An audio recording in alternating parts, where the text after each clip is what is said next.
199. The Head Fish Banquet and Aguda's Rise. Shortly after Tong Guan crushed Feng La's rebellion, the Jurchens of the newly rising Jin dynasty sent envoys to Kaifeng, urging the northern Song to launch a joint attack on Yinjing, modern-day Beijing, to defeat the Liao dynasty. By this time, the Liao dynasty had been weakened by internal strife and continuous uprisings from various subject peoples. Among them, the Jurchens, a powerful ethnic group in northeastern China, had grown increasingly strong and restless under Liao rule. For years, they had suffered under the oppression of Liao nobles, fostering a deep resentment toward their rulers. The Head Fish Banquet. In 1112, Emperor Tianzhu of Liao, Yelu Yanxi, traveled to Spring Prefecture, modern-day Jilin, to conduct an imperial tour. While there, he hosted a lavish banquet along the Handong River, modern Songhua River, to celebrate the season's first catch of fish. According to Jurchen tradition, the first fish caught in spring was offered to the ancestors, followed by a grand feast. During the banquet, Emperor Tianzhu, already drunk, ordered the Jurchen chieftains in attendance to dance for his entertainment. Although many of the chieftains resented the order, they dared not disobey. One by one, they rose from their seats and performed traditional dances before the emperor. However, when it came to one particular young man, he stood motionless, his expression cold, staring defiantly at the emperor. This man was Aguda, the son of Wanyan Huaishu, the leader of the Wanyan tribe of the Jurchens. Seeing Aguda's open defiance, Tianzhu was furious and repeatedly ordered him to dance. Even other chieftains urged him to comply. But Aguda refused. His bold defiance made Tianzhu lose face in front of his court, and the banquet ended in awkward silence. Afterward, the enraged Emperor Tianzhu confided in his minister, Xiao Fengxian. "That insolent Aguda. He is far too arrogant. He must be eliminated before he becomes a threat." However, Xiao Fengxian dismissed his concerns, saying, "He is merely a rough, uneducated tribesman. There is no need to be concerned. Even if he has ambition, his tribe is too small to pose a real threat." Tianzhu was persuaded and dropped the matter. Aguda's path to rebellion. Aguda's refusal to dance was not due to ignorance, but rather a deliberate act of defiance. He had long resented Liao rule, and after witnessing the corruption and weakness of the Liao court, he resolved to seek independence for his people. Soon after, his father Wanyan Huaishu passed away, and Aguda succeeded him as the chief of the Wanyan tribe. Determined to free the Jurchens from Liao control, he began building fortresses, forging weapons, training an elite cavalry force, uniting various Jurchen tribes under his command. The Jurchens strike first. Upon hearing of Aguda's military preparations, Emperor Tianzhu sent envoys to demand an explanation while also mobilizing troops from Hebei to intimidate the Jurchens. However, Aguda anticipated the Liao's move and told his men, "The Liao will strike soon. We must attack first before they gain the upper hand." With only 2,500 cavalry, Aguda led a surprise assault on the Liao army, catching them completely off guard. The Liao forces fled in panic. When Tianzhu received news of the attack, he immediately dispatched a large army to crush the Jurchens. However, near the Handong River, Aguda's well-trained cavalry overwhelmed the Liao forces, securing a decisive victory. By the time Aguda's army expanded to 10,000 soldiers, it was clear that the Jurchens were now a major power. The birth of the Jin dynasty. In 1115, Aguda formally declared himself emperor, establishing the Jin dynasty at Huaining, modern-day Aqing, Heilongjiang. He became known as Emperor Taizu of Jin. His forces then turned their sights on the Liao stronghold of Huanglong Prefecture, modern-day Nong'an, Jilin. Tianzhu responded by dispatching a massive force of 200,000 troops. However, the Jurchens decisively crushed the Liao army, capturing their weapons, supplies, and even farming equipment. Northern Song seizes the opportunity. Realizing that the Liao dynasty was on the brink of collapse, some officials in Kaifeng suggested that this was the perfect time to reclaim lost northern territories. Emperor Huizong dispatched envoys across the sea from Shandong to Jin's capital, offering a military alliance against the Liao. Thus, the Sea Agreement was signed. The Jin would defeat the Liao, and the northern Song would reclaim the 16 lost prefectures of Yanyun. In return, the Song would transfer its annual silver and silk tribute, previously paid to the Liao, to the Jin dynasty instead. A disastrous campaign for the Song. Jin forces quickly conquered 4 of Liao's 5 capitals, leaving only Yanjing, modern-day Beijing, which was reserved for the Song army to capture. At this time, Tong Guan, fresh from crushing Fang La's rebellion, led 150,000 Song troops northward to attack Yanjing. Believing that Liao was already crippled, Tong Guan assumed victory would be easy. However, the Liao army, though weakened, was still far stronger than the Song forces. Tong Guan suffered 2 devastating defeats. Yanjing remained in Liao hands. The Song army lost its entire supply of grain, weapons, and reinforcements. Betrayal and the loss of Yanjing. Desperate to salvage his reputation, Tong Guan secretly pleaded with the Jin army to capture Yanjing on the Song's behalf. Jin forces swiftly seized the city, but once it was in their hands, they refused to return it to the Song. To buy back Yanjing, Tong Guan had no choice but to offer an annual tribute of 1 million strings of cash to the Jin dynasty. This humiliating surrender revealed to the Jurchens just how weak and corrupt the northern Song court had become. Jin turns against the Song. In 1125, Emperor Taizu of Jin died, and his brother Taizong of Jin, Wan Yansheng, took the throne. With Liao nearly defeated, Taizong ordered his forces to hunt down Emperor Tianzua, officially ending the Liao dynasty. Now, with the Liao threat eliminated, the Jurchens turned southward and set their sights on the northern Song dynasty itself. This was the beginning of the Song's darkest hour, a tragedy that would culminate in the fall of Kaifeng, the capture of Emperor Huizong, and the near destruction of the dynasty. 200. Li Gang defends Kaifeng. After Emperor Taizong of Jin, Wan Yansheng, destroyed the Liao dynasty, he used the northern Song's sheltering of a fleeing Liao general as a pretext to invade the Song. He divided his forces into 2 armies. The Western Army, led by Wanyan Zonghan, also known as Nianhan, attacked Taiyuan. The Eastern Army, led by Wanyan Zonghuang, also known as Woli Bu, marched south toward Yanjing, modern Beijing. The 2 forces planned to rendezvous in Kaifeng, the capital of the northern Song dynasty. Panic in the imperial court. As urgent military reports flooded the Song court, Emperor Taizong of Jin sent envoys to Kaifeng, demanding that the northern Song surrender and become a vassal state. The entire Song court fell into a state of fear and confusion. Only Li Gang, a minor official serving as vice minister of rights, firmly advocated resistance against the Jurchens. The fall of Yanjing and the emperor's collapse. The Jin army quickly captured Yanjing, where the Song general Gui Yaoshi surrendered. Zonghuang then led Gui southward as a guide, marching directly toward Kaifeng. Upon hearing that the Jin army was approaching, Emperor Huizong of Song panicked. Overcome with fear and despair, he clutched the hand of a court official and lamented, "I never thought the Jurchens would treat me like this." Before finishing his sentence, he choked, fainted, and collapsed onto his bed. The imperial attendants rushed to revive him, summoning the court physician, who administered emergency medicine. Eventually, Huizong regained consciousness. Realizing he could not handle the crisis, he hurriedly wrote an imperial edict, stating, "I hereby transfer the throne to the crown prince." With that, Huizong abdicated and fled Kaifeng with 20,000 personal guards, seeking refuge in Boizhou, modern Bo County, Anhui. Song Qinzong and Li Gang's promotion. With Huizong gone, his son Zhao Huan ascended the throne, becoming Emperor Qinzong of Song.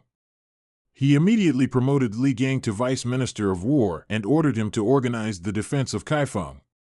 However, Qinzong was no stronger than his father. While he made symbolic gestures of defiance, internally, he was paralyzed with indecision. As Song forces suffered repeated defeats, Kaifeng fell into crisis. Seeing no hope for victory, Prime Minister Bai Shizhong and Li Bangyan urged the emperor to flee. Qinzong hesitated, considering their advice. Li Gang's intervention. Upon hearing of Qinzong's plan to abandon the capital, Li Gang rushed to the palace and confronted the emperor. "Your Majesty, the former emperor entrusted the empire to you. He did so in the hope that you would defend the capital, not flee."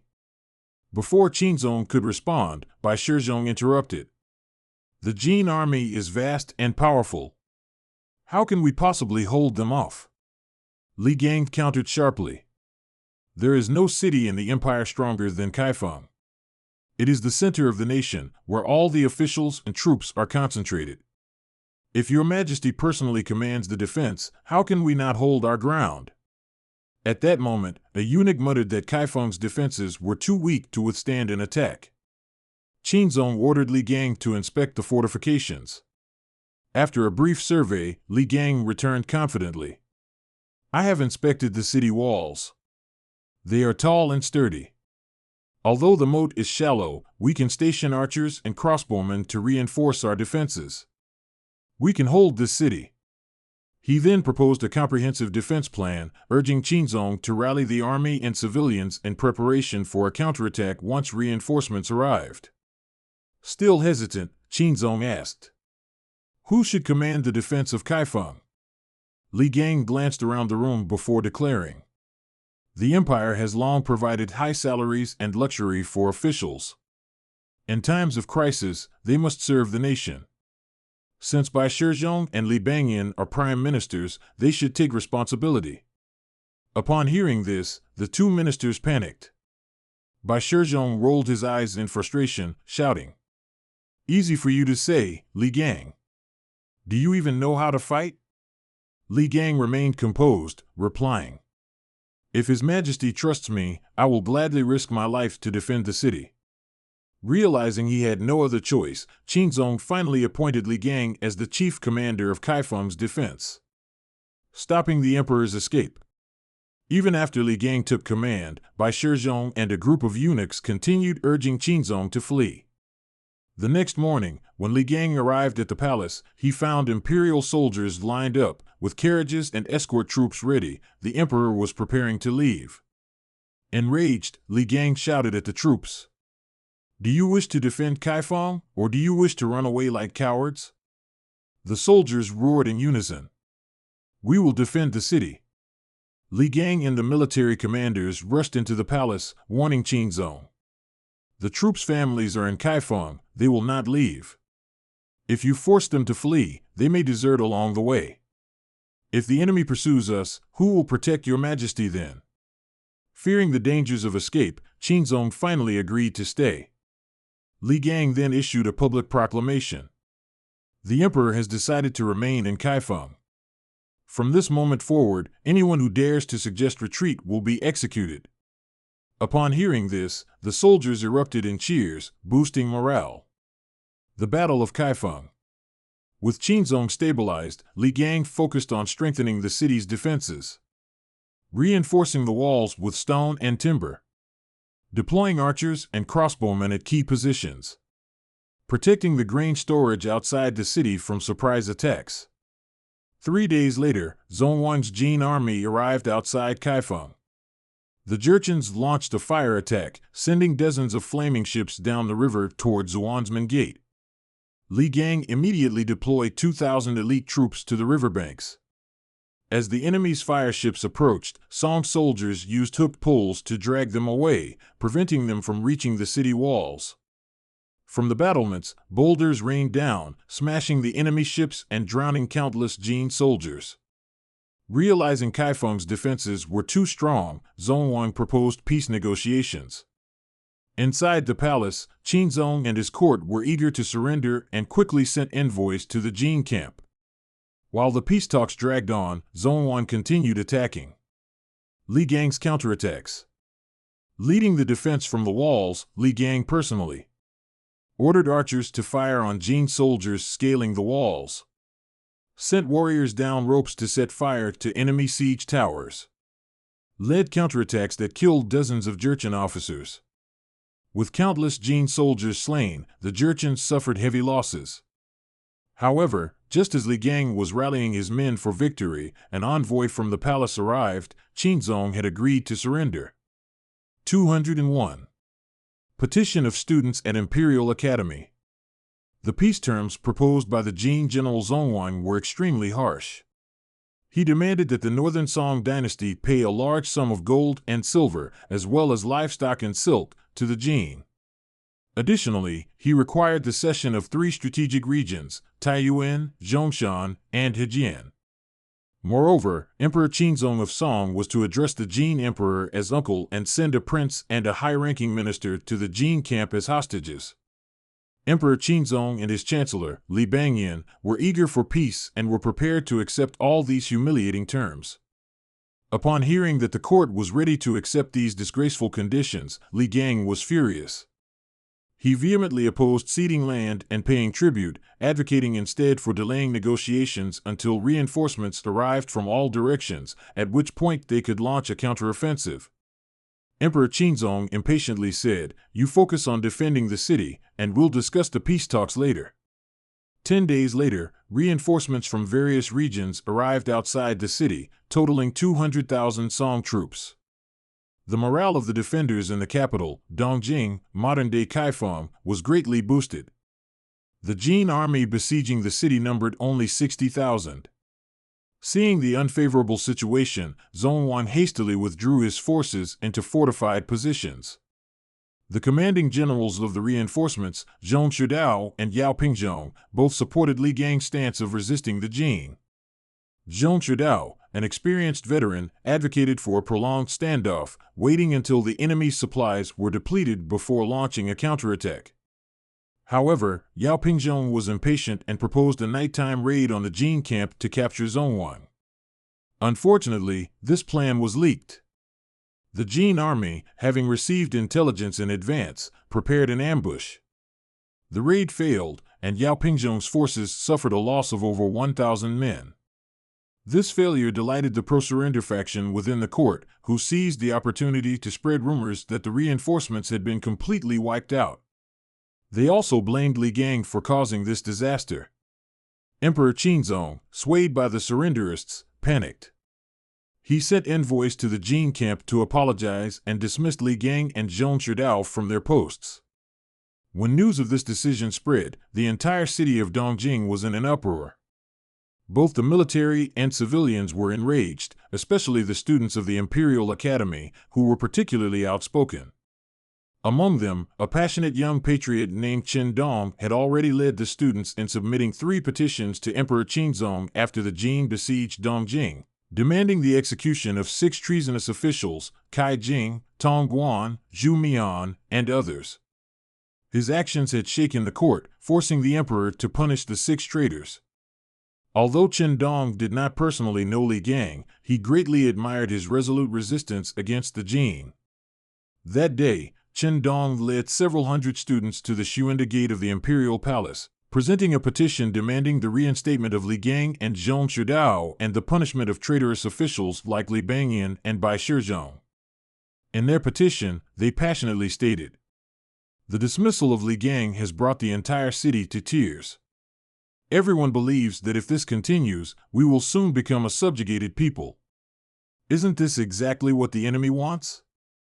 Upon hearing about the students' petition, the city's military and civilians spontaneously gathered at Xuanda Gate. In no time, a massive crowd of tens of thousands had assembled. At that moment, Li Bangyan happened to be leaving the palace after court. As soon as the crowd spotted him, their eyes turned red with rage.